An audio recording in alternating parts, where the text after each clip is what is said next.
بسم اللہ الرحمن الرحیم۔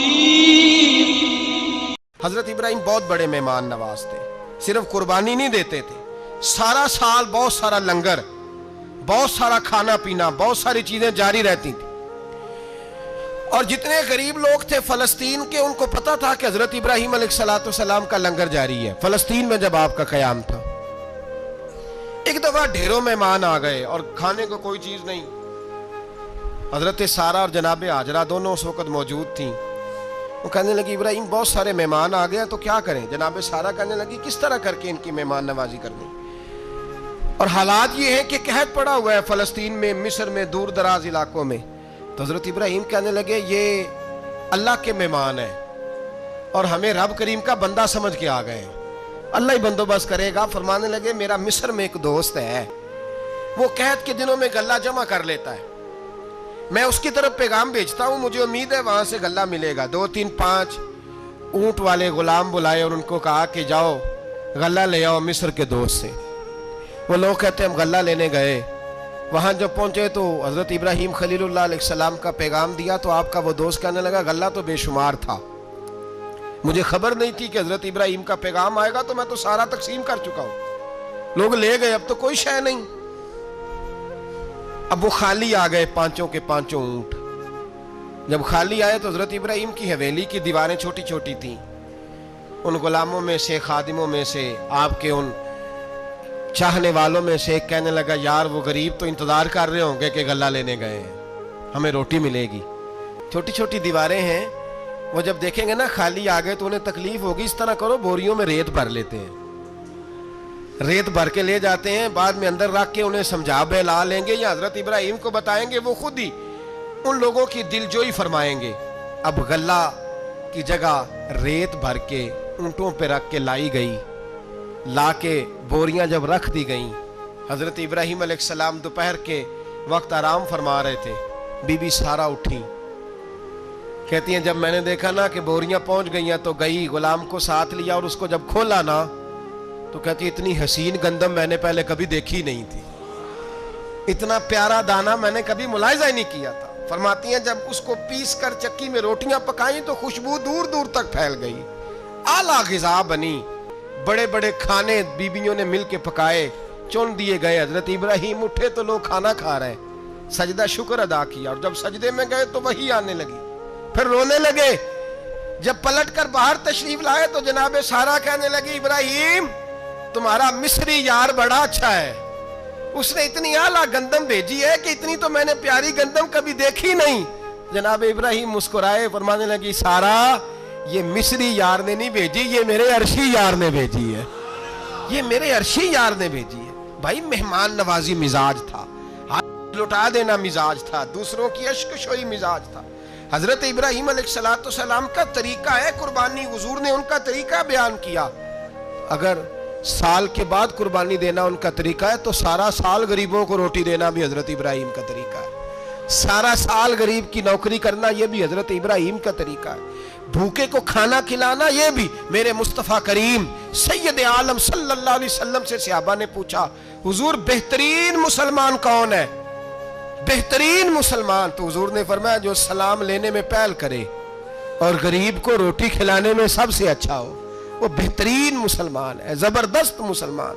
ہمارے ہاں دعوتیں ہوتی ہیں تو امیروں کی، افطاریاں ہیں تو امیروں کی، اور میرے مصطفیٰ کریم علیہ السلام نے فرمایا بدترین دعوت ہے جس میں امیر بلائے جائے غریب نہ بلائے جائے، وہ بدترین دعوت۔ حضرت ابراہیم کا طریقہ رہا ساری زندگی مہمان نوازی۔ ایک وقت ایسا آیا کہ اللہ تعالیٰ نے حضرت ابراہیم کو بہت زیادہ مال عطا فرمایا، اتنے اونٹ گنے نہیں جاتے، گائیں اتنی زیادہ کہ شمار نہیں ہوتی، بکرے بکریاں اتنی زیادہ کہ شمار، بہت زیادہ مال اللہ نے عطا فرمایا۔ اور ابھی کچھ عرصہ پہلے آپ پیچھے جائیں نا تو جو لفظ مال تھا وہ روپے پہ تو بولا ہی نہیں جاتا تھا، وہ جانوروں پہ بولا جاتا تھا۔ بہت زیادہ مال اللہ نے دیا، بکریاں، گائیں، اونٹ، بیل، بڑا کچھ۔ تو رب کریم نے فرشتوں سے فرمایا کہ وَاتَّخَذَ اللَّهُ إِبْرَاهِيمَ خَلِيلًا، ابراہیم میرا دوست ہے۔ تو فرشتے کہنے لگے یا اللہ جسے اتنا کچھ دیا جائے اس نے دوست تو بننا ہی ہوتا ہے، تو نوازا ہی بڑا ہے، اتنا مال، اتنے کھیت کھلیان، اتنا کچھ۔ اللہ کریم نے فرمایا جاؤ آزمائش کر لو، امتحان لے لو. فرشتہ امتحان لینے پہنچ گیا. حضرت ابراہیم کے جانور چر رہے ہیں چراگاہ میں, حضرت ابراہیم بھی ہیں, غلام بھی ہیں, بہت بڑا ریوڑ ہے. آپ تشریف فرمائیں. ایک فرشتہ آیا تو کھیت میں چھپ کے بیٹھ گیا اور بلند آواز سے کہنے لگا سبحان اللہ والحمد للہ ولا الہ الا اللہ واللہ. یہ تسبیح بڑی پسند ہے, محبوب نے ان کی فضیلت بیان کی. اب وہ حضرت سیدنا ابراہیم علیہ السلام کھڑے تھے تو وہ کھیت میں بیٹھ کے تسبیح پڑھنے لگا سبحان اللہ والحمد للہ ولا الہ الا اللہ. حضرت ابراہیم کہنے لگے یہ میرے رب کا نام کون لے رہا ہے, بڑی اس کی میٹھی آواز ہے, بڑی کون ہے. ڈھونڈنے لگے, گھومتے گھومتے اس کے پاس چلے گئے. فرشتہ انسانی شکل میں, تو میرے رب کا ذکر کر رہا تھا؟ اس نے کہا میں ہی کر رہا تھا. فرمانے لگے یار ایک دفعہ پھر نہیں کرتا؟ تو کہنے لگا ابراہیم پہلے تو میں اپنی مرضی سے کر رہا تھا, تو کہتا ہے تو پیسے لگیں گے, پیسے ہیں تو کر دیتا ہوں. حضرت ابراہیم کہنے لگے بول تو کیا لے گا, میرے اللہ کا ذکر سنانے کا کیا لے گا؟ کہنے لگا جتنی بکریاں آپ چرا رہے ہیں ساری دے دے تو میں اللہ کا ذکر سنا دیتا ہوں. آپ نے فرمایا بس جا تیری ساری ہوئی, میرے رب کا ذکر سنا. اور پھر شروع ہو گیا سبحان اللہ الحمدللہ ولا الہ الا اللہ واللہ اکبر. حضرت ابراہیم علیہ السلام کیف میں, یار پھر ذرا سنا, نا علمہ وچ پھسا سانو, تو یار دی گل سنا سانو, ذرا دوبارہ سنا. پھر سنایا, ایک دفعہ پھر کہا. فرشتہ کہنے لگا بس جی آپ کے پیسے پورے ہو گئے. حضرت ابراہیم کہنے لگے چل ایک دفعہ اور سنا. کہنے لگا پیسے لگیں گے, تو کیا لے گا؟ کہنے لگا گائیں بھینسیں ساری میری. فرمایا بس یار اتنی قیمت, تو سنا صحیح, سارا کچھ ہی تیرا. پھر شروع ہو گیا سبحان اللہ والحمدللہ ولا الہ الا اللہ واللہ اکبر. گائیں دے دیں, بھینسیں دے دیں, وہ ذکر سناتا ہے. حضرت ابراہیم کبھی مچلتے ہیں, کبھی روتے ہیں, کبھی آہیں بھرتے ہیں. تو میرے رب کا نام لے رہا ہے, ذرا پھر سے لے. کیف جاری ہے. کہنے لگا بس بھائی. حضرت ابراہیم فرمانے لگے تو اور لے لے جو لینا ہے, مجھے ذکر سنا. اس نے کہا ابراہیم بکریاں میں لے چکا, گائے بھینسیں میں لے چکا, اونٹ رہ گئے, سارے لے لوں گا پھر ذکر سناؤں گا. فرمایا جا تیرا ہوا تو ذکر سناتا رہ, میں دیتا ہوں. دے دیا, کچھ دیر ذکر کیا تو اب خاموش ہو گیا. حضرت ابراہیم خلیل اللہ علیہ السلام فرمانے لگے ذکر سنا. کہنے لگا ابراہیم اب تیرے پاس دینے کو کیا ہے, ہر چیز تو میں لے چکا. آپ فرمانے لگے یہ گائے بھینسیں بکریاں چرانے کے لیے تجھے کوئی نوکر ملازم بھی تو چاہیے نا. تو اس طرح کر, مجھے رکھ لے, میں روٹی نہیں مانگوں گا, کھانا نہیں مانگوں گا, تو اللہ کا ذکر سناتا رہنا, میں تیرے جانوروں کی نوکری کرتا رہوں گا. حضرت ابراہیم علیہ السلام نے جب یہ کہا نا, فرشتے کی آنکھوں میں آنسو آ گئے. تر دامنی پہ شیخ ہماری نہ جائیے, ہم دامن نچوڑ دیں تو فرشتے وضو کریں. فرشتہ رو پڑا اور کہنے لگا ابراہیم مجھے سینے سے لگاؤ, آپ واقعی اس قابل ہیں کہ اللہ آپ کو اپنا دوست بنائے, واقعی اس قابل ہے کہ رب آپ کو اپنا. حضرت ابراہیم علیہ السلام کا خدا سے محبت کرنے کا نرالا انداز, یہ قربانی حضرت ابراہیم کا طریقہ ہے. حضور نے اگرچہ نبی پاک کی اپنی سنت تھی, یہ بھی کہہ سکتے تھے سنتی و سنت ابیکم ابراہیم, میری سنت ہے اور تمہارے باپ ابراہیم کی سنت ہے. یہ نہیں فرمایا. جب صحابہ نے کہا قربانی کیا ہے, فرمایا سنت ابیکم ابراہیم, یہ تمہارے باپ ابراہیم کی سنت ہے. ہر صاحب نصاب پر قربانی واجب ہے.